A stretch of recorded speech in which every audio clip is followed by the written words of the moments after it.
Welcome back to the Metro on WDET. I'm Robin Vincent. And I'm Tia Graham. And there are many religious rituals that happen around the world, and they differ in many ways. But they often have one thing in common, and that is food.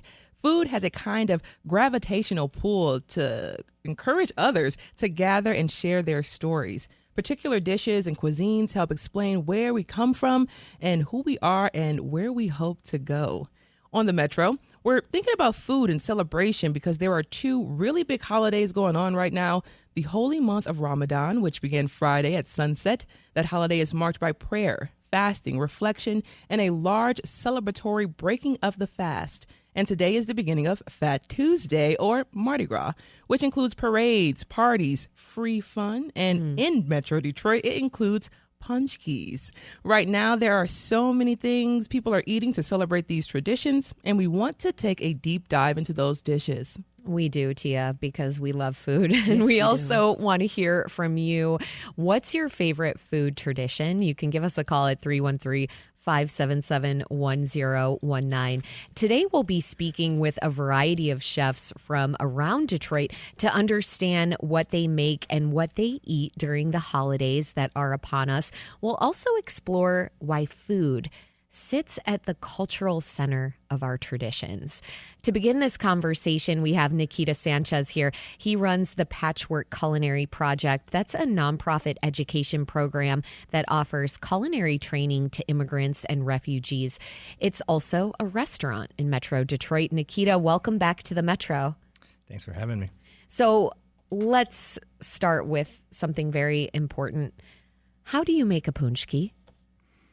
Well, it's pretty much a donut, a jelly-filled donut. So that's, the way the tradition started, it's a religious holiday, and it's a day before fest, so folks would try to get rid of all the rich ingredients or ingredients they weren't going to be able to consume, and one of the recipes they came up was this punchki, which used up, eggs, cream, butter, and it turned into a donut. It might be the original donut. I don't know. So it's the OG donut. It's the OG donut. It started medieval times. So yeah. I know one of Tia's qualms with the punchki. Put me on the spot. Put me on the spot. I'm putting Tia on blast here. Is that they're not as sweet as donuts? Is that right? I unfortunately have a gluten allergy, so I cannot speak to this. Everyone has a gluten allergy. I mean, for real, though, you don't want to see what happens to my face. Okay, fair enough. Okay, fair enough. Thank you. Fair enough. I guess it's more restraint. It's not as commercialized. So we like sweet things. So probably one of the chains they add a little bit more sweet to theirs. So this is an authentic old recipe, which I'm sure everyone kind of just passed it on from generation to generation. And, also back then they may not have had as much sugar. So.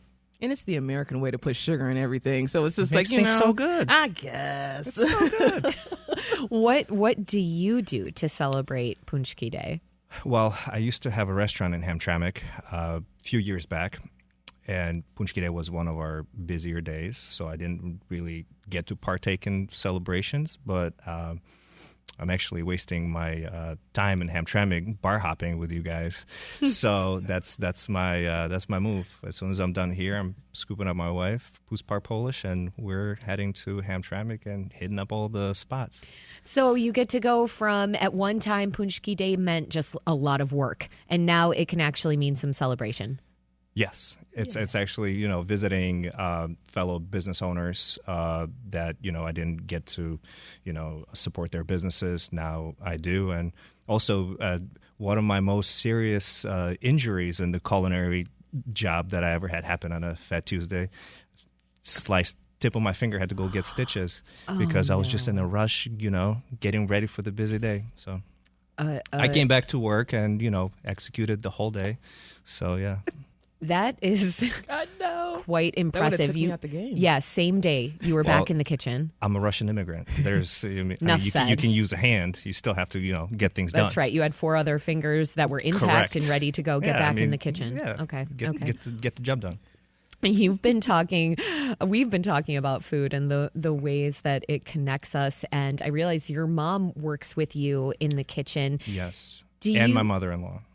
Oh my gosh. Yeah, I got the whole fam. Wow. Wow. Do you find food as a medium to connect with others? And what does that look like in the kitchen with your mom and your mother-in-law? Are we talking about two strong woman voices here in the kitchen with you? Yeah, for sure. It's a lot of walking on eggshells. I'm doing a lot of food puns here, so Yeah. He probably You're cooking up a lot for us, and we're eating it up. Listen, we're just chopping it up here. It's all good. No, it's they're there to help me and support the cause. So they're super helpful. I love them both dearly. Without them, I would be lost. So and wouldn't be around. So it's I love working with them. Two hardest workers. And you as well. So three hard work. I mean, you don't. There's no way you work as hard as them. We'll say, but you try. If you ask them, absolutely Yes, not. yes, I just hang there. How does this connectivity relate to your work with the Patchwork Culinary Project? That is, how does teaching people the culinary trade, teaching the creation of different dishes and sharing different foods, how does that connect people from different immigrant communities? Well, I mean, ultimately, we all have to eat, and we come from different culture, different parts of the world, and the one theme that runs through it all is food. So it's nice for me at least, to learn from others and try to teach them some things that I know. So it's just. I love doing what I'm doing, and it's actually kind of on a slightly sad note. We actually closed that location in Ferndale, and we're looking for a new spot in the city, in Detroit. So in the meantime, I'm actually working on a book, which is part my story, my immigrant story, my recipes from my restaurants, and then I'm trying to interview other chefs and who are immigrants to get, a bit of their story of coming here, and also a recipe or two just to put in this book. And it's going to be our kind of like a fundraiser to help folks who are trying to get into culinary world.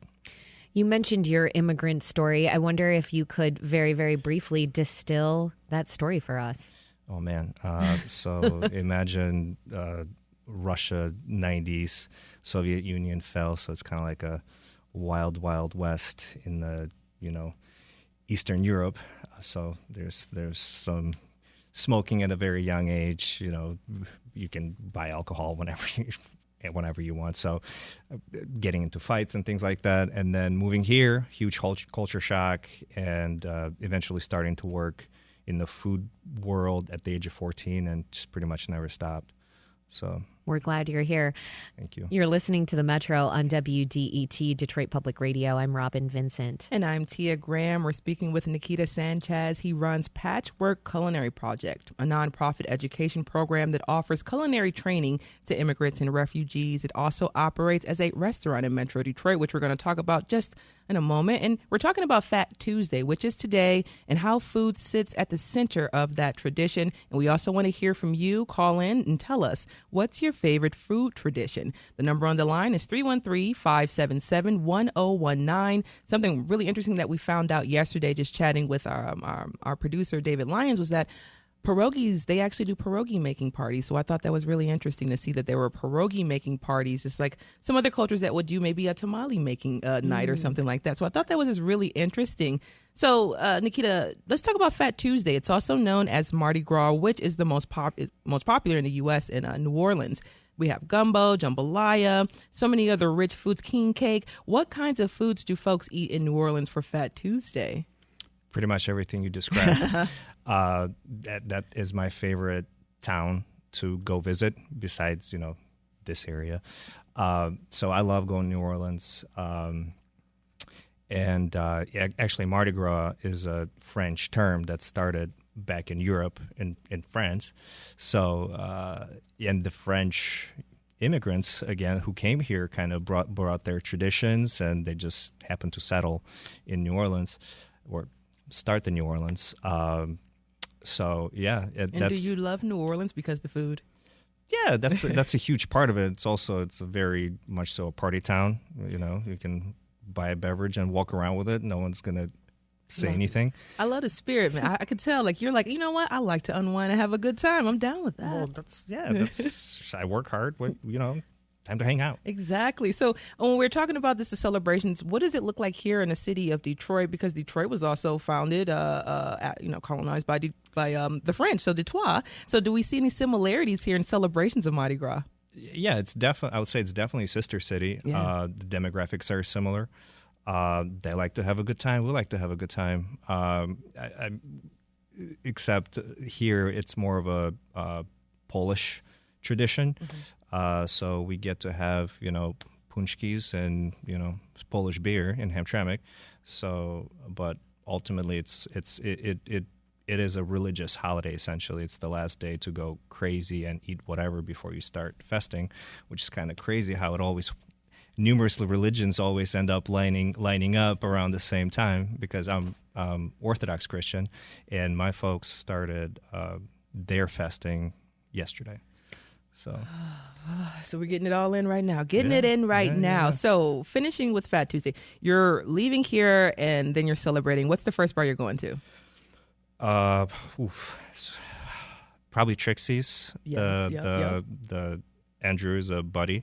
He used to come to the restaurant all the time. And then probably Bombo's. Tia is also a friend, a regular. So there's the Painted Lady, classic.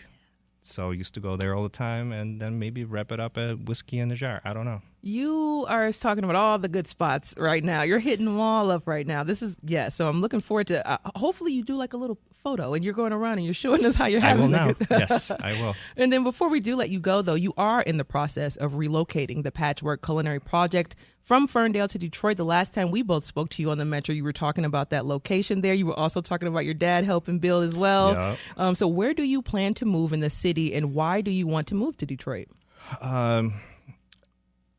The reason why is because a lot of the organizations that help refugees and immigrants, they are located in Detroit. And ultimately, I have slightly better connections in Detroit and Wayne County. So I've worked with Tech-Town before. I've worked with Wayne County Business Development Officer Hassan. So it's just it will be more productive for me to relocate here, and where it's kind of up in the air. I'm in the process of looking.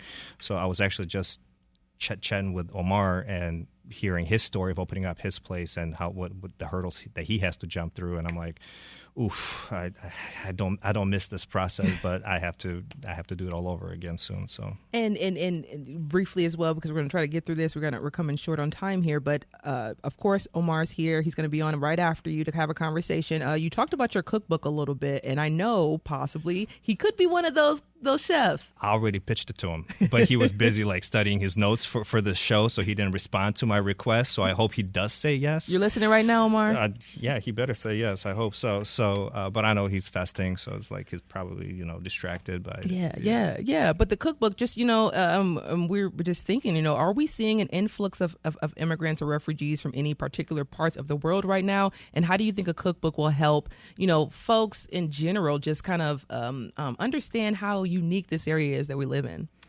Our area is amazing. There's so many different cultures that came here and planted their roots here. Let's look at Hamtramck, Polish, Greek town, Greeks, Irish folks over in Corktown, so Mexican town. So it's like, or even in the burbs, Madison Heights, it's a very heavy Asian population. Yeah. And there's new cultures coming over to this country from other parts of the world that and they're bringing their cuisines that we may not be familiar with, but in a few years that may be like the next pizza or a taco. It's so I think there's a lot of folks coming from Africa, Middle East. So actually, at my swearing in a few years back for becoming a citizen, yeah, there were folks from all over the world, but I would say mainly it was Middle East and Africa. Nice. Nikita Sanchez, founder of the Patchwork Culinary Project, which is a nonprofit education program that offers culinary training to immigrants and refugees. Nikita, thanks for joining us on the Metro, and have fun for the rest of your day. I will. I'll post pictures. Yes.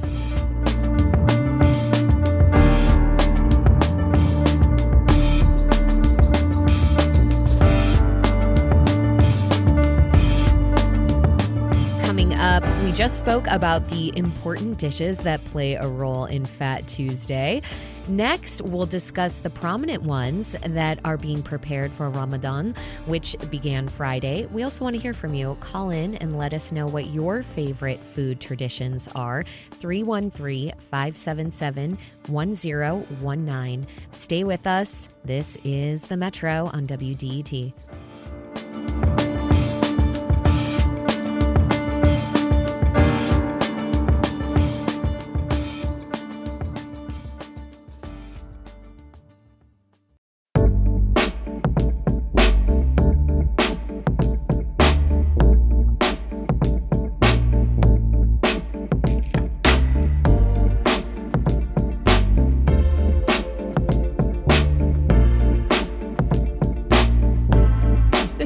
On 101.9 WDET FM. I'm Tia Graham. And I'm Robin Vincent. This hour on the show, we're thinking about food and celebration because there are two really big holidays going on right now. We just spoke about Fat Tuesday, or Mardi Gras, which is a day surrounded by parades, parties, and punchkis here in Metro Detroit. Now we want to turn to the holy month of Ramadan, which began Friday at sunset. There are a lot of different ways to celebrate Ramadan and a lot of foods to eat, to bask in the holy month during the iftar meal. That's when people break their fasts. That's right, Robin. In Detroit, America, and around the world, people celebrate the holiday with food. And so in this conversation, we want to hear from you. Call in and tell us, what are you eating for Ramadan? The number on the line is 313-577-1019. And to discuss Ramadan and what it means to him and the special dishes he's cooking up for the month-long celebration, we have Chef Omar Anani here. He owns Saffron de Trois, a Moroccan restaurant in Detroit. Chef Anani, welcome back to the Metro. Thank you for having me. I appreciate it. Of course, of course. So before getting deep into the cuisines, what does Ramadan mean to you? Ramadan is a time of reflection, gratitude, and deep connection. It's not just to faith, but to community and tradition. It's a time to slow down and be intentional, to practice self-discipline, and to remember those who have less.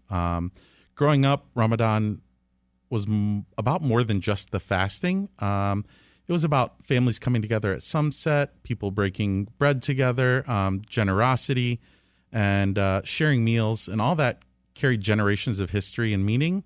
In my work, I try to capture that through my experiences of food and where I come from.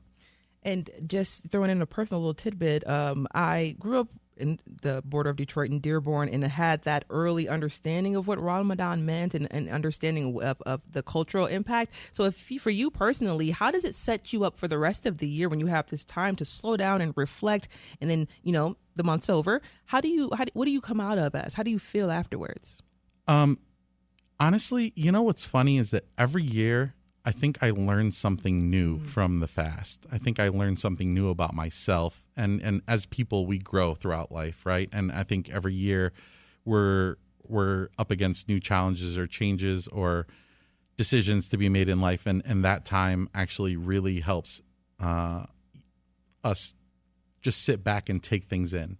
Yeah. And how does your restaurant, the rituals you have going on there, and your work change during Ramadan? What are some things that people will notice are different?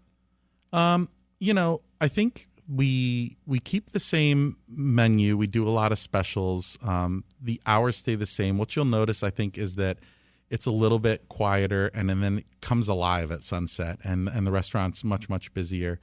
And the cool thing is, you can see people come together at mosques, and you'll see all these different cultures and cuisines just bringing food together because, there's so many different types of Muslims from so many different places. And then as people who are outside of this that want to partake, right? They get to go to all these local restaurants that we have, and they're all doing different specials, and they have platters, and they have take-home meals, and all this really cool stuff. Literally, that was that's the thing. Growing up where I grew up, you were able to experience it as well. I was able to experience that. I worked at Planet Fitness. I worked overnight at midnights, and it was during Ramadan. And I just remember every night I had a meal because it was community coming together into the gym, and we had food every single night because they made sure that they fed us in that community. And I was just thinking to myself, like, this is what I mean about community coming together and breaking bread together. And this is what I would love to see happening across the state of Michigan. So when we talk about Saffron de Trois, a few years ago, Celebrate Ramadan, you made a special Mexican-style iftar meal, which is the meal that breaks the fast. What kinds of dishes are you making at your restaurant to celebrate this year? I love creating dishes that honor tradition while embracing new influences and things that are important to me.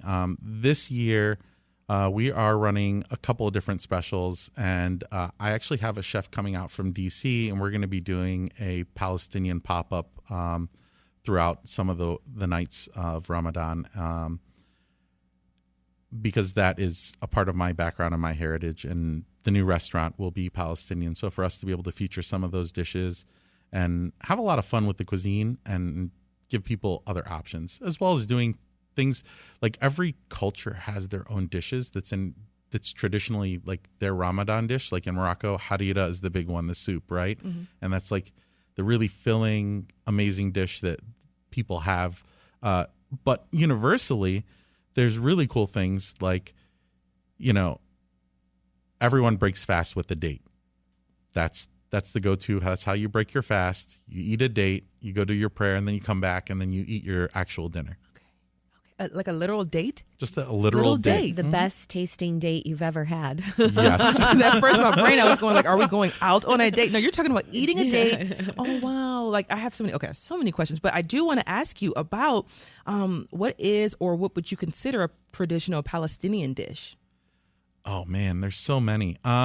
So for me, my favorite dishes growing up were always msakhan, ma'lube, all the mahashi. We're known for Palestinians love stuffing rice and meat inside of vegetables. And so like that's the big thing, whether it's a squash, a zucchini, a carrot, a potato, you name it, we stuff it with rice and vegetables. One of the world's first dumplings comes from Palestine. It's called shish barak. And we love making that at the restaurant as well. What is it? What are the ingredients? So it's a lamb dumpling. And traditionally it's dropped into a yogurt stew and it cooks in this yogurt stew. We do it a little bit differently. Everything for us is more of a modern take. And I think that every country has perfected a way of doing something. And I love the crispy skirt on an Asian dumpling. So we cook it that way. And then we take the yogurt stew and we thicken it up into a dipping sauce. So you get the crispy bottom of the dumpling, you get to dip it into the sauce, and you get the whole experience in a little bit different format. Oh my gosh. I'm just thinking about how amazing that possibly tastes. Oh my gosh. Okay. The last time that you were on the show, you talked about the East Warren corridor being a really interesting place for playing with a mixture of cuisines. We're seeing it grow. Where does the corridor sit and how has it changed over time? I think the corridor is constantly changing and growing as the landscape constantly changes and grows. And the neighborhood is absolutely amazing. The people there are amazing. And you see these new buildings coming up. And it's funny because I was telling someone the other day, driving down East Warren now compared to driving down East Warren 10 years ago, it's like you're in a different place altogether. I thought the same thing driving down East Warren not too long ago. It's just like, holy cow, where am I? But it's a beautiful thing to see the development and transformation happening, especially on a different part of the city of Detroit. We always hear about the West, this part of downtown, but rarely do you hear about the cool things that are happening on the East Side. So that's amazing. You're listening to The Metro on WDET, Detroit Public Radio. I'm Tia Graham. And I'm Robin Vincent. We're speaking with Chef Omari Anani about what dishes he's making at Saffron de Trois to celebrate Ramadan. We also want to hear from you. Call in and let us know what your favorite thing to eat when you break the fast during Ramadan. The number is 313-577-1019. Chef Anani, you're Egyptian and Palestinian, and You interact with Muslims whose lineages stretch from around the world. What are some of the different ways that you see Ramadan celebrated just around Southeast Michigan? Yeah, so I think, like I said earlier, we have so many different diverse communities here. And the cool thing is you get to see them all come together in one place and break bread together. And so while each people, like, you know, in South Asia, you're going to see a lot of biryani and a lot of samosas and those types of things. And then in North Africa, they have their dishes. And in the Middle East, they have their dishes. And but it's not about the food. It's about the connection and nourishing not just the body, but the soul, and bringing people together to break bread. Yeah, that's a beautiful notion to marinate on here for a moment. And we can't talk about Ramadan without talking about the people of Gaza right now. There have been over 40,000 people killed and millions displaced by Israel's response to the Hamas attacks, which killed about 1,200 in that country. I've been seeing these stunning images of people preparing to break their fast in Gaza. I saw this long table amid the rubble. I mean, just an absolute devastating contrast. How has the death and destruction shaped the way that you are thinking about Ramadan and celebrating the holidays? I think the purpose of Ramadan for us, it really shows in Gaza when you see people who are so steadfast in their belief and in their faith that no matter what, they can never be broken. They can never be displaced from their homes. They can never have things taken away from them. And the whole point of us fasting is to feel what the less fortunate feel, right? And so yesterday I was telling someone, man, I really have a headache. And they go, oh, well, you can break your fast if you medical exemptions, right? And I'm like, people in Gaza went months without food and water. And like, I can't deal with a headache for another 3.5 hours. No, well, I'll be okay. But again, just seeing how people come together at a time that's so important to us, it's a beautiful thing, regardless of the situation where you're at, in the middle of a war zone and in the middle of a field. It's absolutely beautiful to see. Has it brought you comfort this holy month of Ramadan more than perhaps others in the past because of the suffering, the destruction, the devastation that we know of in Gaza? The destruction and devastation is still happening. Yes. And I think for me, being able to see how resilient they are, being able to see how strong they are, it makes my problems in life very minuscule. It makes me realize that, hey, maybe what I'm dealing with really isn't that big of a deal, because I have a roof over my head. I have running water. There's not bombs dropping down over top of me. And so you see these little kids going through these things, and it eats you up as a human. It hurts. Chef Anani, I'm wondering if the foods that you make have changed over the past 2 years. Do you try to make more comfort foods, for example, to try and soothe people, those who are feeling on a cellular level the pain and the trauma, receiving news of the destruction and the violence in Gaza?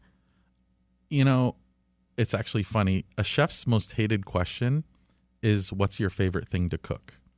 But for me, it's one of my favorite questions, because I am in the hospitality industry, and hospitality is inherently me. And we will give people the shirt off of our backs to make them feel comfortable and welcome in our space.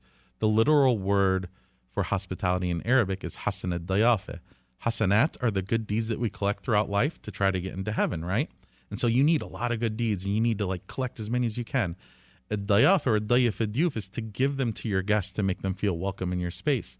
So when you think about the levity of how important hospitality is, my favorite dish to cook is the one that's going to make you feel the happiest, the one that's going to remind you of your childhood, the one that's going to remind you of your teta or your sido or being back home. Because for a lot of us, we can't go back home. Returning to Ramadan, I know it's a while off, but Eid is at the end of the holiday. Do you have particular dishes that you'll be preparing for that time? Yeah, we'll definitely be doing a celebration of sorts at the restaurant. For us, it's always about what's in season, what's local. For me personally, growing up, we always did a whole lamb during Eid. So odds are we'll be doing lamb in some way, shape, or format. That's the go-to for Eid. There's some excitement here in the studio just as we hear about this dish. And I want to discuss your restaurant before we let you go. Saffron des Trois opened in 2019. How has it changed over time? I hate the word pivot, but it's had to pivot so many times. We opened, things were kind of slow, and then all of a sudden this slew of awards came in from Eater's Best New Restaurant, a James Beard nomination for Best New Restaurant in the country, our top 10, Free Press top 10, all this stuff. And it was great. And then 2 weeks later, it's like, hey, by the way, here's COVID. So we shut down. And this is, I think, how the restaurant changed me, not necessarily how the restaurant has changed, but that restaurant is a living, breathing piece of its community. And it changed me because we did 110,000 meals in 2020 for people in need, and we were giving them away. And I remember one day our Google rating dropped from like 4.8 down to like almost a 3.9 or 3.8 or something like that. And when you start giving people real food and they're used to really just processed stuff, they just don't get it at first, right?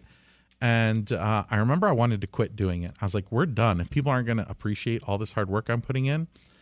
And that day we had a homeless guy come in and he's like, hey, can I like clean up or do some dishes just for a couple bucks? I was like, I'm sorry, it's COVID. I can't just let you in the building, but have you eaten today? And he's like, no. So he sat down on the curb. We brought out a couple meals. He and I sat there and talked. And all of a sudden this grown man started to cry. And I looked at him and I said, what's wrong? And he goes, honestly, I just got out of prison. I've been up and down trying to find a job. And you're the first person to treat me like I'm a human being. And in that moment, I knew that Saffron was more than just a restaurant. And it didn't matter what Google said I knew what we were. And that was important to us. And we kept going and we did even more meals. And so Saffron has always been a reflection of the Detroit community that it sits in. And it will always continue to be that. Chef Omari Anani is the owner of Saffron des Trois, a restaurant in Detroit serving up Moroccan cuisine. Chef Anani, thanks so much for joining us on the Metro. Ramadan Kareem. Thank you.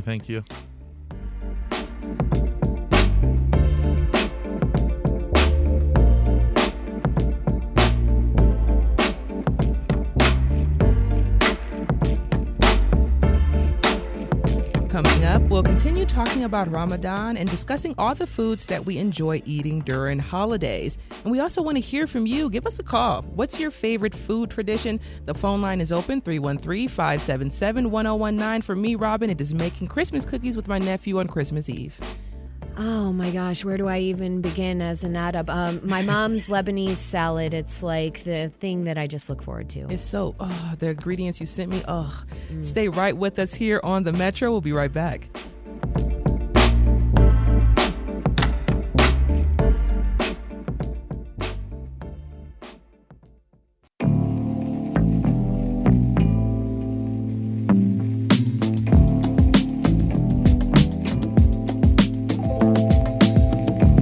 Welcome back to the Metro 1019 WDET FM. I'm Tia Graham. And I'm Robin Vincent. And we're talking food and celebrations. Today is Fat Tuesday. We're also in Ramadan. And for you, Robin, you talked about your mom's salad. I talked about some sugar cookies on Christmas Eve. And if you're listening, you want to give us a call, let us know. It's 313-577-1019. What is your favorite food tradition? Robin, do you have another one? Yes. So Chef Anani was talking about how Palestinians love to stuff things, and the Lebanese, we love to stuff things as well. I mean, one very, very close traditions here, I'd say. But also I think about, so I'm thinking about dolma, stuffed grape leaves that my mom will make. But she would also make, my father was from Iraq, and so she would also make like an Iraqi version. And I hate to stop you. Can you talk about how your mom learned how to make those dishes? okay, well, so my mom knew how to make the Lebanese dishes. A little bit from her father, from her family, but then she perfected things over the years on her own. She's just an amazing chef, and so she's just got a taste for things. She doesn't write down any recipes, and in fact, I tried to make her stuffed vegetables for friends one time, and she didn't give me like specific measurements. I eye this and I eye that, and it'll be fine. It was horrible. I absolutely bombed this dinner for my friends.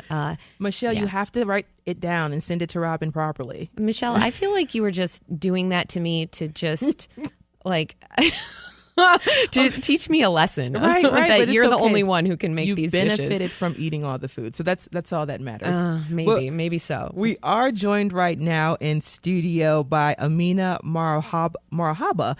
She's the founder and owner of Little Liberia, which is about to relocate to Detroit's East English Village neighborhood. Amina, welcome to the Metro. Welcome back to WDET. Thank you so much for having me. Of course. So you run Little Liberia. I remember when I first heard about it, I thought to myself, I don't think I know a lot about Liberian food in the first place. So what has it been like watching people try food that they've never had before for the first time? Yeah. Well, when we started back in 2016, the first part of the struggle was explaining to people what Liberia was, what the cuisine was, because a lot of people didn't even know where we were. Yeah. So it was like, okay, Liberia is here, continent of Africa. This is how the food tastes. So it was a bit of a big transition to get people to understand the culture of the food, the different cuisines and stuff. But they accepted it so well. People loved the flavor of the food. They loved like trying different things like our jollof rice and our plantains and kala and things like that. Now, since 2016, now we're in 2025, people are more aware of Liberian cuisine. They're more accepting of it. We have such huge support in the city. And people want us to open. So we're really excited to bring a little bit of Liberia to Detroit. And when you said plantain, I thought to myself, so many people say it in so many different Different ways. ways, And, you know, yeah. and when you said it, I said, I personally think you just said it the right way. However, you know, who am I to judge? Who am I to judge? Tia's way or is the only way. Yeah, you know, Tia's way or the highway. Or the highway. Hit the road, man. But no. So when we talk about Liberian food, of course, you just talked about, like, we have to even show people where it is on a map, you know, so they can kind of grasp some of the flavors, spices, and dishes. Could you talk about some central important dishes to Liberian culture? Yeah. We use a lot of peanut in some of our dishes, like some of our appetizers, our beef skewers. It has like the peanut rub that we mix with spices and peppers and everything, and then we grill it. So it's literally infused in the beef. And we have a dish that's the base is peanut as well. Another thing that's unique to us is all of the dishes is a stew and rice, and the stew main ingredient is always some type of vegetable. And then you add whatever protein you want, whether it's chicken, beef, or meat. So that's a little unique to Liberian cuisine. So I'm bringing that. I'm going to have some of the traditional stews like cassava leaves, potato greens, the peanut stew as well. And then also some appetizers that are a little bit lighter for people that might not be very familiar with the more heavy traditional cuisines. I love it. I can't wait. And what is your favorite Liberian dish? Cassava leaves for sure. And it's almost like all Liberians, you ask them what they want to eat, it's the first thing they'll tell you, give me some cassava leaves, and it's so delicious. Taking notes. And what did you grow up eating? What was your comfort food, especially like growing up, that you have people around you who were really good at cooking and you just kind of picked up on that? Yeah, my mom was really good at cooking, so she's always in the kitchen. Mom. Right. She was really good at cooking. But if I were to look at childhood and say like what things we ran to, rice bread in the morning. So rice bread is kind of like banana bread here, but we make it with cream of rice and it has a lot more banana. It's delicious. But in the morning, you just see people walking past the houses with the bucket on their head and you see the steam. You know the rice bread is like freshly made. So that's like something that I'm going to have at the restaurant, at the bar every morning. You'll see the glass tray with the rice bread in there where people could come and just grab a piece. So I would go to that. Pepe kala. Kala is like a dough, a savory dough that we dip in our hot sauce, and everyone sells it on the side of the road. That's going to be one of our appetizers at the restaurant too. And you know the comfort food, the rice and the stew. We ate that every day. So, yeah. I'm getting so hungry right now. Oh my gosh. And I think about this, you in particular with Little Liberia and the way that you've been able to infuse foods from different cultures, different backgrounds. I mean, you have this amazing fusion of cuisine. Can you talk about some of the places that you've pulled from to bring in this amazing mixture of foods? Yeah, so I'm actually half Lebanese and half Liberian. So when I first started Little Liberia, I wanted to bring both of that together. So I literally had dishes where I would use, like in Lebanon, we have a dish called mlokhie. And in Liberia, we have the same mlokhie, but we use the fresh leaves instead of the dried leaves. So I have a dish where I use the dried leaves, but then I add the palm oil because we use palm oil in Liberia, and people loved it because a lot of people don't like slimy dishes that they're not used to, and it's a little bit more slimy in Liberia. So when I did that fusion, it's like, oh, okay, this tastes different. It has red palm oil. I've never tried that. And I can eat it with rice. So those infusions from both culture kind of helped me created the menu. And I have like the traditional things where really I can't touch those and I'll just make them how it's supposed to be made. Yeah. Well, I was going to say, we know those. I think everyone from every culture has those ingredients. It's just like, do not touch that recipe or you are in trouble. Yeah. You're in trouble. And before I move on here, what kinds of dishes do you make, especially when you're celebrating Ramadan, which we are in right now? Mm-hmm. A little bit of everything. We do the soups, we do the salads, we do the comfort big platters, and everybody just sits around and we all just share what we have for that day and eat it to break our fast. So it's pretty much everything Liberian. Yeah. You're listening to the Metro on WDET, Detroit Public Radio. I'm Tia Graham. And I'm Robin Vincent. We're speaking with Amina Marhaba, founder and owner of Little Liberia, an Afro-fusion restaurant, which is about to move to East English Village in Detroit. And we also want to hear from you. Let us know what your favorite food tradition is. The number is 313-577-1019. And we want to stay on the topic of Ramadan. I wonder how you're celebrating this year and if it differs at all from any years past. I mean, it's really special every year to me and to my family when we get the opportunity to, just get closer to God during the month of Ramadan and be thankful for what we have experienced throughout the year. And for me, opening the restaurant this year, I have so much to be thankful for. Even with the pivot from Woodward to the New English Village now, everything worked out the way it should have. And we're happy to have this space that we're going into to bring Liberian cuisine to Detroit. So just a lot to be thankful for, honestly. Let's talk a little bit about the restaurant Little Liberia, which has this new home in Detroit's East Warren corridor. And your new location will be situated on the first floor of the Ribbon in Detroit's East English Village neighborhood. So why did you decide to make this move, and when do you think the transition will happen? Tia and I are very excited about it because it's close to where both of us live. You saw me dancing. That's why I was dancing. It's in our hood. Yes. Why did I make the decision? Well, unfortunately, it was because there was a lot of unforeseen circumstances at the Woodward location that I just could not battle. So even though I loved the space, I loved being there, and I wanted to be on that block, that's why I got the space. But we had to pivot. It just didn't work out, and we had to make some changes and find a new building. And now with this new location, we're going to be right at the first floor of the Ribbon. We're going to be right next to the yoga studio. We're both sharing the space, and it fits into the vision. I'm happy to be a part of the East Warren corridor because the community there needs a restaurant, and I'm happy to bring that there. And they've been so welcoming working with them so far.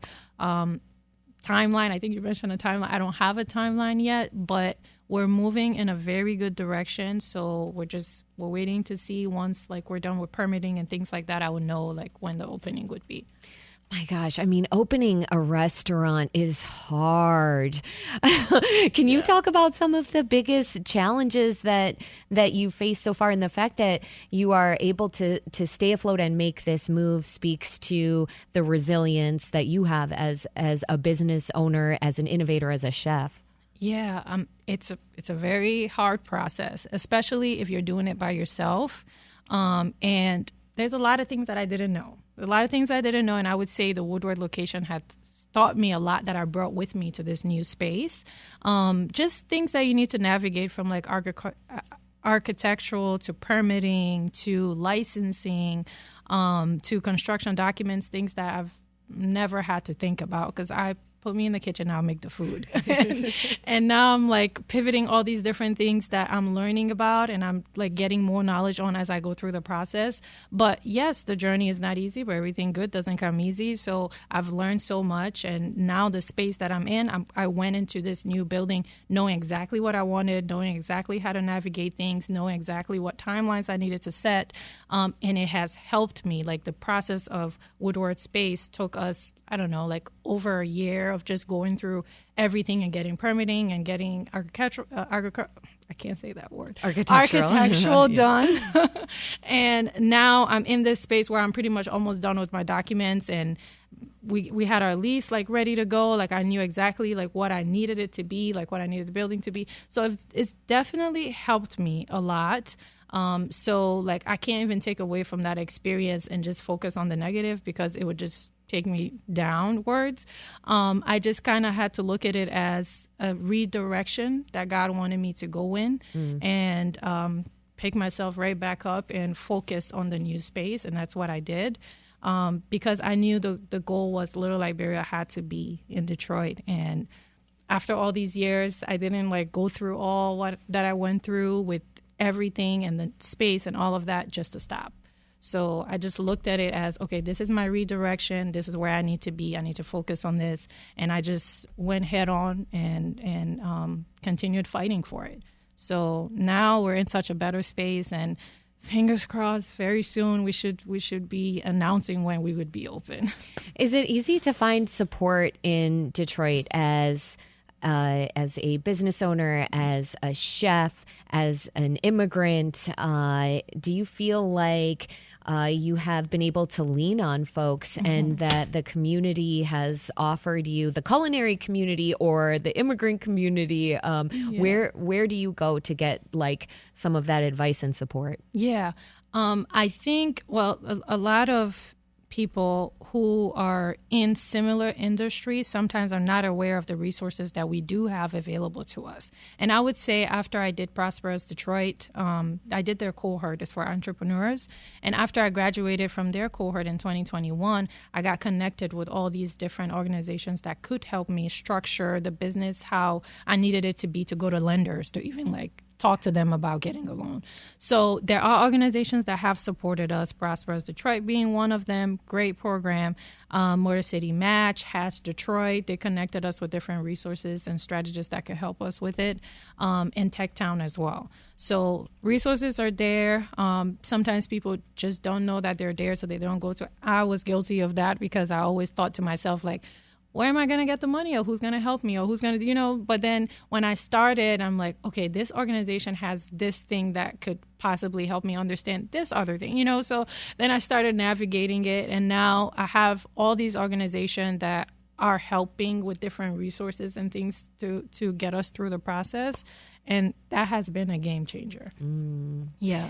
Chef Marhaba, before we let you go, I'm wondering what kinds of stories you've learned by creating and recreating Liberian dishes, maybe one or two. I'm sure you've learned a few.